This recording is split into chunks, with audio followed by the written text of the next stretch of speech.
deeply apologetic, and I could get used to this where people have to, with teary eyes, apologize to the unions. Yeah, apologize to the unions. More of this media. Which side are you on? Which side are you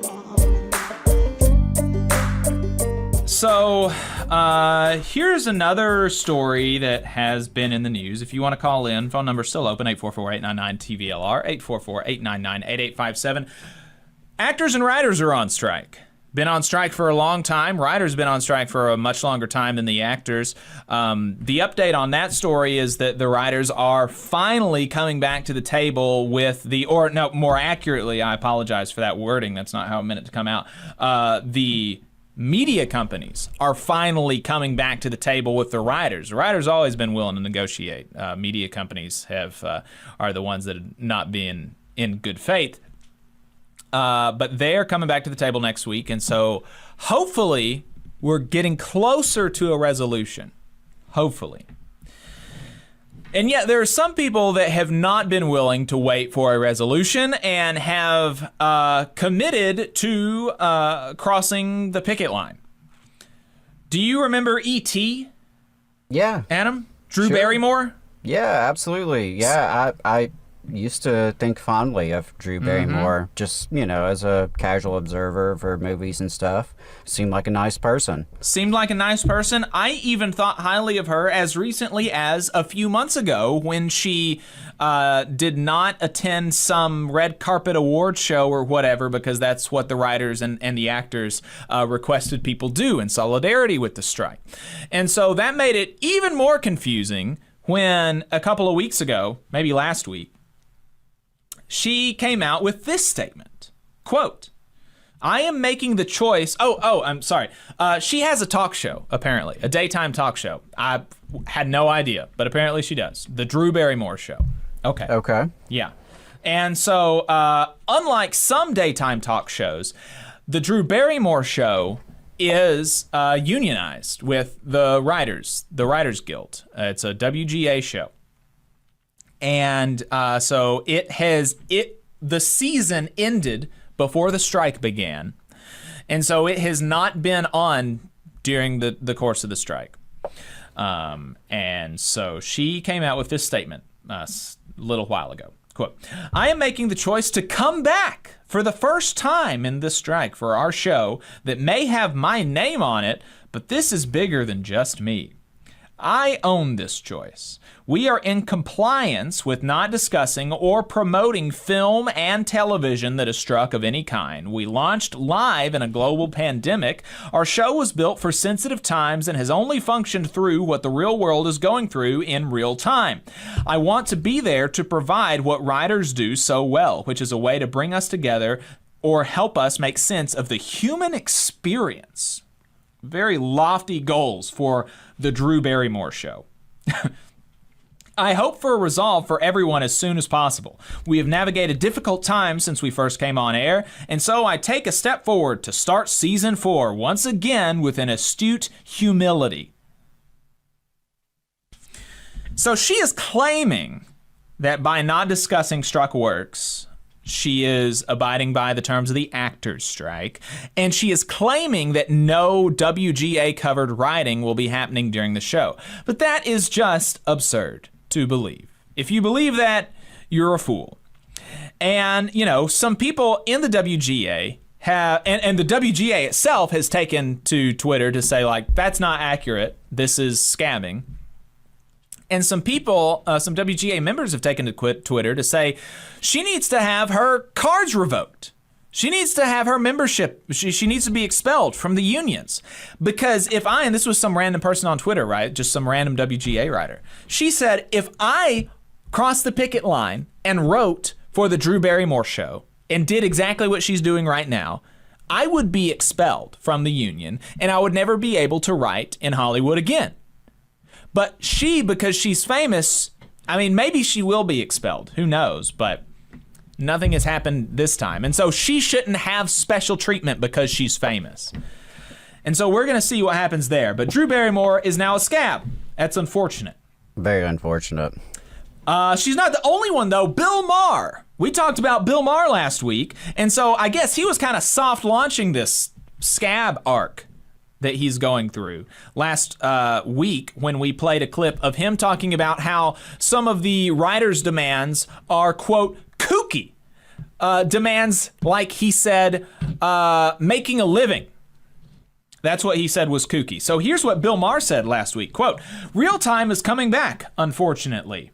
Now, he could have just ended it right there, and that's all he needed. But he would kept have been going. an accurate sentence, yes. I despised his show. I despise just his whole demeanor. He is so stuck up and snobby. Yeah. You know, and like that's the thing. I can get along with pretty much every kind of person, you know, regardless of their beliefs or background, except for snobs. Yeah. And, you know, if I don't know. He rubs me the wrong way. And so, yeah, there was no need to bring him back as far as I'm concerned. Yep. So real time, this is his quote from Twitter. "Real time is coming back, unfortunately, sans writers or rioting." Okay, sure. "It has been 5 months and it is time to bring people back to work. The writers have important issues that I sympathize with and hope they are addressed to their satisfaction. But they are not the only people with issues, problems, or concerns. Despite some assistance from me, much of the staff is struggling mightily. We all were hopeful this would come to an end after Labor Day, but that day has come and gone, and there still seems to be nothing happening. I love my writers, I am one of them, but I'm not prepared to lose an entire year and see so many below-the-line people suffer so much." Oh, yeah. Bill Maher, famous for his advocacy for below-the-line people. "I will honor the spirit of the strike by not doing a monologue, desk piece, new rules, or editorial, the written pieces that I am so proud of on Real Time. And I'll say it up front to the audience, the show I will be doing without my writers will not be as good as our normal show, full stop. But the heart of the show is an off-the-cuff panel discussion that aims to cut through the bullshit and predictable partisanship, and that will continue. The show will not disappoint." Yeah, it will absolutely disappoint because it's a scab show. And Real Time consistently has liberals and progressives and Democratic politicians. Bernie Sanders is even, not an infrequent guest on the Bill Maher show. And so, we got to keep an eye out, unions and the Democrats, if they want to pretend to care about unions, they got to keep an eye out on who goes on this show because you can't cross the picket line. I don't care how many people you think that you'll be able to reach by crossing the picket line and talking about your message. You can't do it. Can't scab. Not acceptable. So that's where Bill Maher is. And as a result of this, like Twitter sometimes does, there was some old dirt that came out about Bill Maher that I felt like would be worth checking out. And so this first one is more lighthearted. And the second clip is really kind of freaking weird. Really pretty gross. But the first clip is just extremely funny because he is made to look like a fool by professional wrestler Rowdy Roddy Piper back in the 90s. Oh, goodness. One of my favorites. There you go. One of my favorites from back in the day. Yeah, biggest anime crossover in history. Okay, so let's take a look at Rowdy Roddy Piper on Bill Maher's old show, Politically Incorrect. Are in on the day's audience watches wrestling, and they are in on the joke. That's not an insult. So what you're trying to say is people are just dying for this. I take it as an insult, too. I do, too. But they're dying to find out, hey, wrestling's fake. Then you're telling me that you're really hitting each other? No. The sound of the chair is real, okay? We are entertainment, but when a metal chair cracks your back, that's not fake. Somebody throws you from... It's a metal... Yes, there's never a bruise on any of you. Bologna, you got a minute? Look at this. No.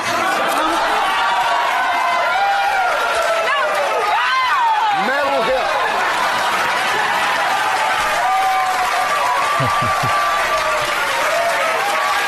Broken wrist. See that wrist? 7 years it's been broken. Owen Hart, dead. Why don't you go tell Mrs. Hart what a joke it is, huh? Oh, it's just a phrase, right?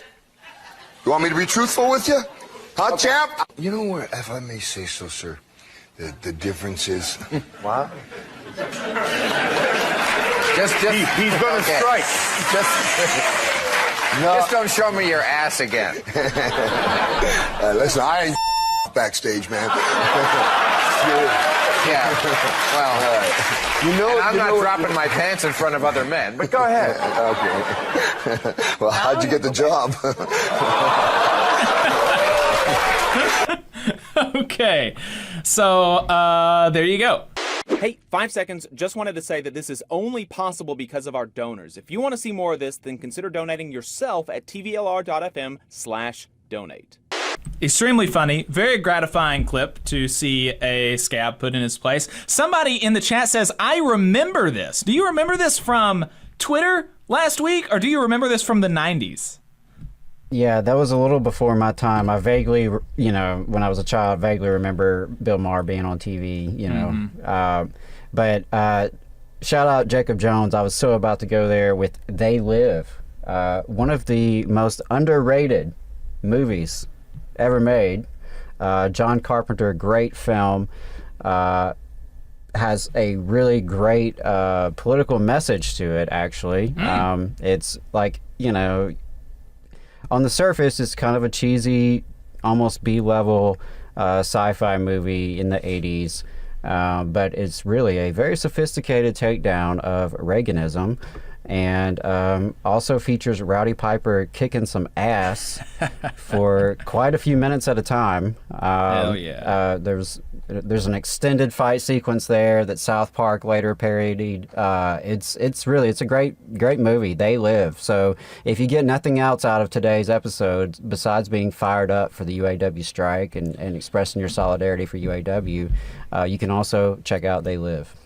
Hell yeah. So like I said, this one though is like really, Bill in this clip is defending rape. Just really kind of disgusting stuff. So let's play this clip and, Scab rape defender, Bill Maher. Magazine agrees with me because they put her on the cover, Mary Kay Letourneau, the teacher from Seattle, who is in jail because she is in love. That's how I view it. I admit that it's unorthodox. She is 35. The boy is 14. He was younger when they started. But the big story Has this he been week. bar mitzvahed? Have I? No, is he? Oh. Okay. But she is pregnant again. That was the story this week. With the second child by this boy. So basically they're having a family and they're keeping the mother in jail because she won't conform to what society feels should be the perfect American family. Is that why they did it? That's why. They said, look, lady, you don't conform, so we're going to put you in jail. Think about that. He's talking about at this point, 35-year-old and a 14-year-old, and this is the second pregnancy. So the first one had to have been when the boy was 12, right? It takes time to get pregnant again. 12 seems to come to mind. Yeah, it's been a while since I, read anything about that case. I don't know anything about that case. Okay, it was a big deal. Yeah, when I was a kid. So I vaguely remember it just kind of growing up. But yeah, I'm not surprised to hear that from Bill, though. So somebody on Twitter, so they shared it on Twitter, and so they had like a little something about it. Here's Bill defending statutory rape, and so I was expecting it to be, still statutory rape, but, more in like a gray area, like a 22-year-old teacher and a 17-year-old student or something. Like, that still wouldn't be acceptable because of, like, the power dynamics and the teacher and the student relationship and all that kind of stuff. But, it's like, You expected him to be... Right. Yeah. I expected, I understand what you're saying. That's what I was expecting. But that is, talk a 33-year-old and a 12-year-old? Like, that's rape. That's just rape. That's not, not conforming. That is sick. So there you go. Scab and rape defender Bill Maher. But he's said some very disgusting things on his show over the years. He's been on TV for a long time, and I get it. We're on the radio every week, and you say a lot of things, but I've never said hate speech against Muslims or condoned rape or any of the other disgusting things he's done. Yeah. Really, really kind of wild stuff. But, to wrap this segment up, I want to, we can kind of come back around to Drew Barrymore, and you know, I'll give you some good news. She came out last week with an apology video for saying initially that she would come back. So let's play this first clip from her apology video.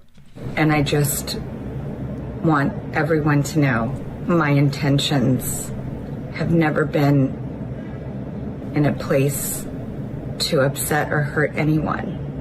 It's not who I am. I've been through so many ups and downs in my life, and this is one of them.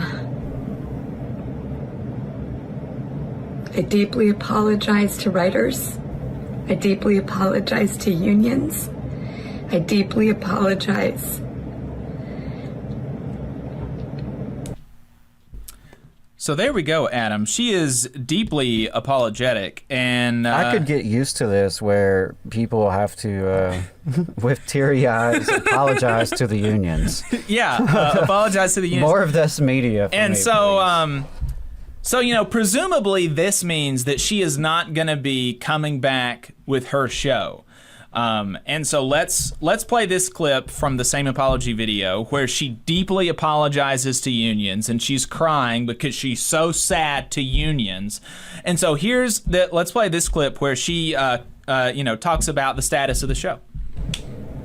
And I weighed the scales and I thought, if we could go on during a global pandemic and everything that the world has experienced through 2020, why would this sideline us? So I want to just put one foot in front of the other and make a show that's there for people, regardless of anything else that's happening in the world, because that's when I think we all need something that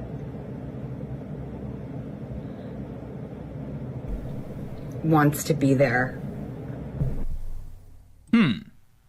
Adam, did I mishear, or does it sound like she's still going to do her show? Yeah, it sounds like it. Sounds like she's gonna continue to do the thing that she apologized for, and it's because her show is so vitally important to the American people. Yeah, right. I was not aware that we were all on pins and needles. Mm-hmm. You know, we've got such multiple layers of crisis impacting our society, right? We've got the existential threat of climate change, skyrocketing wealth and income inequality, global tensions throughout the world, nuclear weapons, viruses.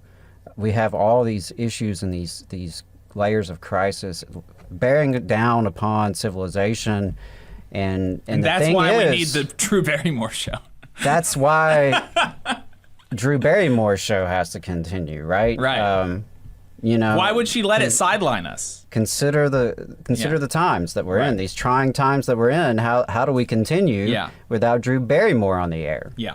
So I mean, she's really making a sacrifice by. And one could put it that way. Yeah, that's true. So there you go. Interesting. Okay. Yeah. Hey y'all, Joe the editor here. Just wanted to make a quick note that between when this segment first aired on Saturday and when it is being published as a clip, both Drew Barrymore and Bill Maher announced that they would not be bringing their shows back after intense public backlash. So, moral of the story is, sometimes bullying works.